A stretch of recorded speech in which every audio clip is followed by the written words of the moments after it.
Trinamool organisational heft, normally जब बात करते हैं ऑर्गेनाइजेशनल हेफ्ट की कि उनकी ऑर्गेनाइजेशन शाखाएं बहुत तगड़ी हैं, it's normally BJP that one refers to, but in Bengal it's surprising that the Trinamool seems to have that kind of the grassroots penetration and more than the BJP. That's evident from the fact that when the BJP needed candidates for their various constituencies, they had to actually look at crossovers from Trinamool, from the Congress, from the left. They didn't find candidates within their own base in Bengal.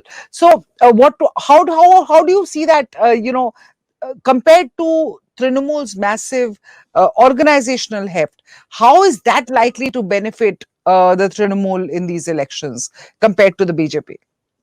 Well, quickly, 2 points, Aditi, in that. Well, number one, that obviously BJP doesn't have a bigger face and that kind of cadre. I mean, RSS does have a cadre over there. They have been working hard all across country for them. So is in West Bengal. But the fact that in our tracker, the second most popular leader in West Bengal, the name came from Dilip Ghosh. So it was very clear that BJP's cadre and BJP's core support base wanted their own person to be seen as the CM candidate. They were not really supporting the imported netas of TMC or from any other party. And that's an interesting finding from the tracker. I mean, look at it this way.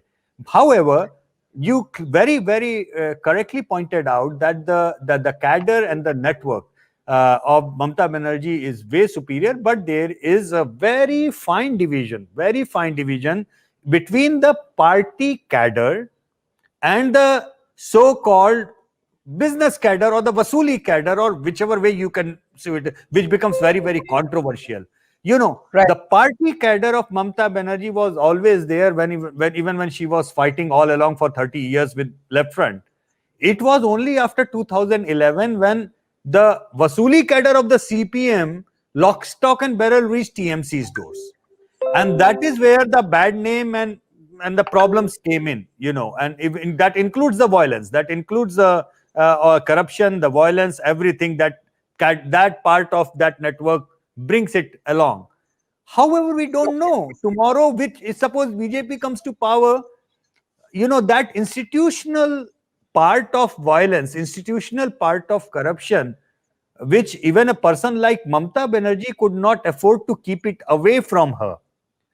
I don't know which party, which kind of network would be able to actually thrash that institutional violence and institutional corruption network of West Bengal. That is a very, and that's, I don't see that as a political network. That part is pretty much whomsoever is in power kind of network.